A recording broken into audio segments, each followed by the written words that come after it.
बहुत समय पहले की बात है। एक राजा को उपहार में किसी ने बाज के 2 बच्चे भेंट किए। वे बड़ी ही अच्छी नस्ल के थे और राजा ने कभी इससे पहले इतने शानदार बाज नहीं देखे थे। राजा ने उनकी देखभाल के लिए एक अनुभवी आदमी को नियुक्त कर दिया। जब कुछ महीने बीत गए तो राजा ने बाजों को देखने का मन बनाया और उस जगह पहुंच गए जहां उन्हें पाला जा रहा था।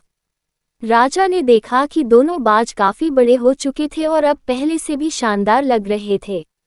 राजा ने बाजों की देखभाल कर रहे आदमी से कहा, मैं इनकी उड़ान देखना चाहता हूँ, तुम इन्हें उड़ने का इशारा करो। उद्धरण चिन्ह। आदमी ने ऐसा ही किया।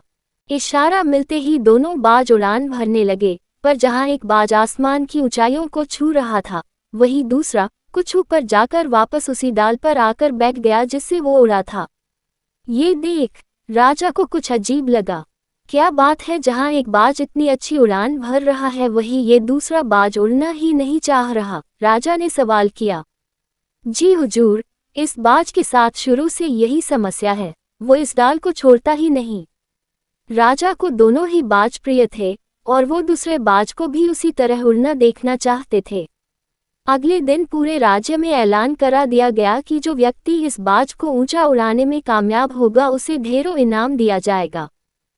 फिर क्या था, एक से एक विद्वान आए और बाज को उड़ाने का प्रयास करने लगे, पर हफ्तों बीत जाने के बाद भी बाज का वही हाल था। वो थोड़ा सा उड़ता और वापस डाल पर आकर बैठ जाता।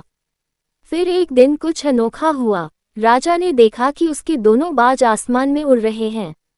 उन्हें अपनी आंखों पर यकीन नहीं हुआ और उन्होंने तुरंत उस व्यक्ति का पता लगाने को कहा जिसने ये कारनामा कर दिखाया था। वह व्यक्ति एक किसान था। अगले दिन वह दरबार में हाजिर हुआ। उसे इनाम में स्वर्ण मुद्राएं भेंट करने के बाद राजा ने कहा, मैं तुमसे बहुत प्रसन्न हूँ, बस तुम इतना बताओ कि जो काम बड़े बड़े विद्वान नहीं कर पाए वो तुमने कैसे कर दिखाया। उद्धरण चिन्ह। मालिक, मैं तो एक साधारण सा किसान हूँ, मैं ज्ञान की ज्यादा बातें नहीं जानता। मैंने तो बस वो डाल काट दी जिस पर बैठने का बाज आदी हो चुका था, और जब वो डाल ही नहीं रही तो वो भी अपने साथी के साथ ऊपर उड़ने लगा।